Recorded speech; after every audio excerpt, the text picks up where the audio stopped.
خالق کائنات نے قرآن کریم میں ارشاد فرمایا ہے لا یستوی منکم من انفق من قبل الفتح وقاتل، فتح مکہ سے پہلے جنہوں نے اسلام پر خرچہ کیا اللہ فرماتا اولئک اعظم درجہ، ان کا درجہ ان لوگوں سے بلند ہے جنہوں نے فتح مکہ کے بعد اسلام پر خرچہ کیا۔ فتح مکہ معیار قرار دیا۔ فتح مکہ کے بعد تو مسلمانوں کی پھر تعداد بڑی بڑھ گئی اور پورے عرب پر ایک مسلمانوں کا روح پیدا ہو گیا، روح ہو گیا، اور کوئی طاقت مسلمانوں کے سامنے، حتیٰ کہ فتح مکہ کے بعد حضرت نے جو ایران کا بادشاہ تھا، حبشہ کا بادشاہ تھا، روم کا بادشاہ تھا، ان کو باقاعدہ طور پر خطوط لکھنے شروع کر دیے کہ اب تمہاری بھی ذمہ داری ہے کہ اسلام کے اندر داخل ہو جاؤ۔ کیوں؟ حضرت اس وقت محسوس ہو رہے فرما رہے تھے کہ اب میری پشت بہت زیادہ مضبوط ہو چکی ہے۔ مزہ یہ تھا کہ فتح مکہ سے پہلے خاص طور پر مکی زندگی میں اسلام کی خدمت کی جاتی ہے۔ اس وقت حالت یہ تھی کہ نبی کریم بیت اللہ کے پاس عبادت فرما رہے ہوتے، ابو جہل جیسے دشمن آ کر حضرت کے اوپر گندگی پھینک دیتے، کبھی اجڑی پھینک دیتے، کبھی کسی قسم کی توہین، کبھی کسی قسم کی توہین۔ مطلب اس وقت تھا، اس وقت میں رسول اللہ کی مدد کی جاتی، رسول اللہ کی نصرت کی جاتی، رسول اللہ کی اس مشن پر خرچ کیا جاتا ہے۔ مطلب تو یہ تھا۔ کیوں؟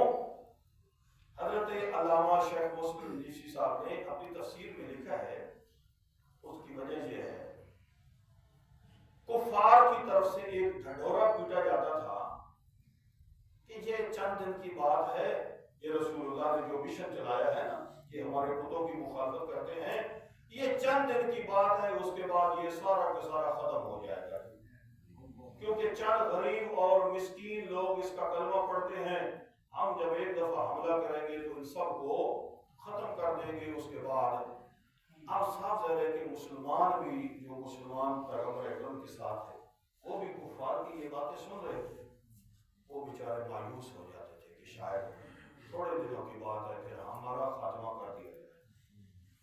ان حالات میں جن کے قدم ڈگمگائے نہیں، جنہوں نے رسول کا ساتھ چھوڑا نہیں، ان میں دو نمایاں ہستیاں ہیں، ایک مرد ہے ایک عورت ہے۔ مرد کا نام ابو طالب ہے، مستور کا نام خدیجہ الکبریٰ ہے۔ مشن سے پیچھے نہیں ہٹے، رسول اللہ کی نصرت سے پیچھے نہیں ہٹے۔ رسول اللہ کو ایک اچھا کفار مشرکین آتے تھے جناب ابو طالب کے پاس، ابو طالب اپنے بیٹے کو اس مشن سے روکو، اس مشن سے روکو۔ ایک دفعہ بھی تاریخ یہ نہیں بتاتی کہ جناب ابو طالب نے فرمایا ہو کہ میرا بیٹا یہ کام چھوڑ دے۔ ہمیشہ یہی کہا کہ نبی اللہ، حضرت جناب ابو طالب نبی کہہ کر پکارتے تھے، نبی اللہ تم قدم بڑھاؤ، وہ عملی طور پر کہتے تھے تم قدم بڑھاؤ ہم تمہارے ساتھ ہیں، عملی طور پر۔ جناب خدیجہ نے اپنا ذاتی مال رسول اللہ پر خرچ کروایا، ذاتی مال۔ اور کم مزے کی بات ہے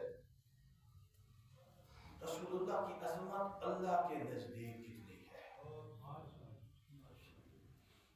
دنیا میں تو بہت سا تاریخ میں پھر اور بہت ساری امہات المومنین کو مشہور کر دیا گیا، وہ بھی ام المومنین ہے، وہ بھی ام المومنین ہے، یہ ہے، مانتے ہیں سب ہوں گی ام المومنین اپنے مقام پر، لیکن خدا کے نزدیک عظمت کس کی ہے؟ خدا کے نزدیک۔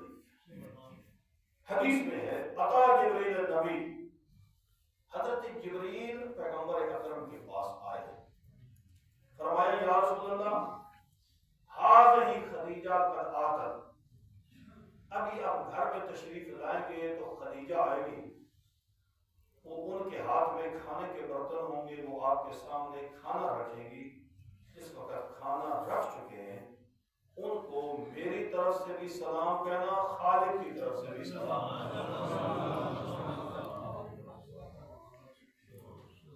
یہ جناب جبریل بخاری شریف کی حدیث ہے، بخاری شریف کی حدیث، ان کو جبریل کہتے ہیں میری طرف سے بھی سلام کہنا